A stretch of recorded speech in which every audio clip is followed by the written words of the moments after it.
So I'm not going to be talking about the entire Team Liquid lineup for the 2020 roster because largely, they're mostly the same lineup, right? But there is, of course, Broxa coming into the jungle.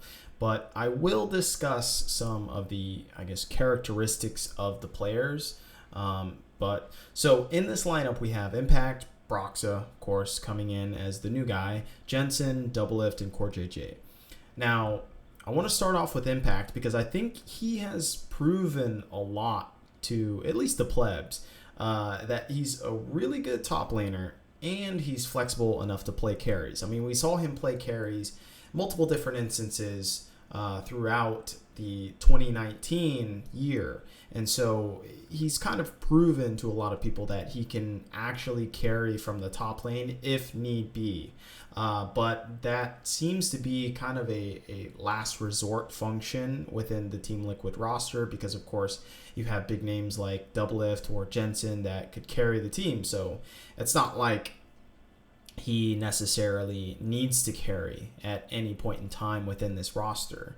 But I think he has shown a lot of his worth throughout the 2019 split, especially being as one of the most consistent players within the Team Liquid lineup, which is kind of shocking when you look at all the other big names on the roster itself. So then you go to the bot lane with Core JJ. Now, what's ridiculous about this fucking guy is that he's shown he's really fucking good. And not only that, but he can keep up or even exceed Doublelift's skill in lane. And I think this is actually one of the first supports in which you could say that he has exceeded Doublelift. In instances within the lane that you can show and see and look towards Core JJ and see that he has either taken the reins or taken initiative or created good trades off of what he has done initially. And so you can just see that Core JJ is this support that is at a much higher level than any of Doublelift's other supports, I think by far. And so this becomes a really good pairing with Doublelift. And I think even if you were to say, okay, which player should we keep, Doublelift or Core JJ, you probably... No, I'm just fucking kidding. You probably still keep Doublelift. But it's only because he's a fucking NA resident. So, anyways, Core JJ, still fucking beast. He's ridiculous at his role. And you don't want to break this pair up, right? Now, you go on to Broxa. Now, Broxa... The reason why I think they would choose Broxa over Xmithy is because Broxa's a more mechanical jungler than Xmithy. I think a lot of people would somewhat agree. And Xmithy has always been downtrodden as like this jungler who doesn't have a lot of mechanical prowess, but he's able to actually dictate the pace of the game and kind of move it into a direction that he wants it to move in. And so therefore he's always ready to do whatever he needs to do, and he doesn't need to outplay anything. He's more of a brain jungler rather than a hands jungler, right?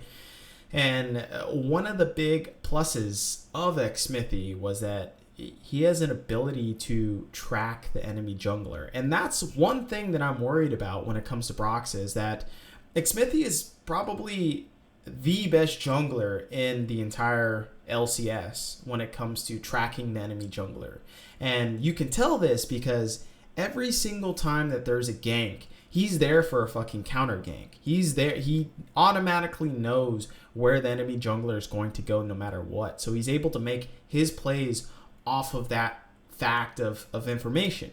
And so with Broxa doesn't seem to me to be the type to where he's actually that cerebral and tracking the enemy jungler to the consistency of Xmithy. I'm not saying that Broxa is bad at doing it necessarily, but it's just that Xmithy is on a whole nother level when it comes to doing it. And then, of course, you have the previous synergy that's going to become a problem when Broxa comes into this lineup because, you've had this previous synergy with Xmithy for an entire year. Not only that, but he's had experience with Doublelift as well too. So you just have nothing else to go off of when Broxa comes into this lineup. So there's going to be some growing pains in that instance, at least within the spring split, to bring this jungler into the lineup, learn all the comms, learn how much he should talk, how much he shouldn't. And with Xmithy himself, the entire Team Liquid lineup, how they function, and you can even listen back to some of the interviews that they've done, or some of the actual Team Liquid squad episodes, or just any of the outside third-party media things, is that Xmithy and Doublelift would clash a lot in terms of ideas about the game, or even comms, or how to dictate a team fight, or how to play out a game, or whatever. And so if you have someone that's a very vocal jungler like Xmithy, and then Broxa comes into the lineup, who's the new guy on the squad, and is going to have difficulty, first of all, commanding a little bit of respect. And that's not to say that Broxa doesn't deserve any amount of respect given all of his accolades and everything, but it's still going to be difficult given that you don't know this guy at all, right? So he's going to have to try and get the ear of the rest of his teammates, and that's going to be very difficult. And it's just this entire pattern of play in which he's going to have to rein in terms of falling into the Team Liquid lineup, and it just might not work. So overall, I think just the Team Liquid lineup itself, they're going to fucking miss Xmithy. And really, the only reason why I think Xmithy moved on to another team is because he knew his value, he knew his worth as a native NA jungler that was the best or second best jungler in the entire LCS. And so he knew exactly how much he needed.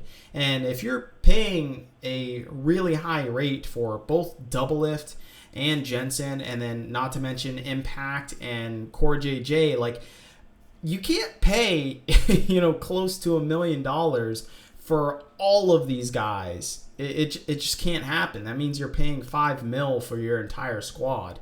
So the buck has to stop somewhere. And if Xmithy wasn't willing to take a dive on his salary and then go towards another team that would pay him quite a lot, and just given the market demand for junglers itself and being North American, like, it's a no-brainer for Xmithy to move to another lineup, right? So I think it was more so just a crunch of the numbers rather than anything else. And I think Xmithy himself is still able to play at a very high level. And maybe that is missed in international play. Maybe you need someone that is actually willing to carry a little bit more from the jungler role. And that's what Team Liquid wanted necessarily. But I think it was more so a numbers game than anything. And I think that with that, Team Liquid will end up missing Xmithy in terms of just his capabilities as a jungler, even his outside game characteristics and ability to challenge other people on the squad and everything. So I just think this move isn't necessarily a downgrade entirely. I think it will be initially, and it will be a painful thing for them to acclimate Broxa into the lineup. And so if he's not able to be fully acclimated into the lineup, then yes, it's going to be a really shitty thing for Team Liquid. But I still think they're at such a high level to where even with this possible slight downgrade, they could still win, LCS quite easily. So I don't think it's a problem of having difficulty winning LCS both in spring and in summer, but it then becomes more difficult as you get more and more tougher opponents when you get to international play. So I just don't really fully like this roster change, but I do see the actual logical reasonings as to it, and I'm not entirely down on this roster. So I think they'll still be able to accomplish great things in the 2020 spring split.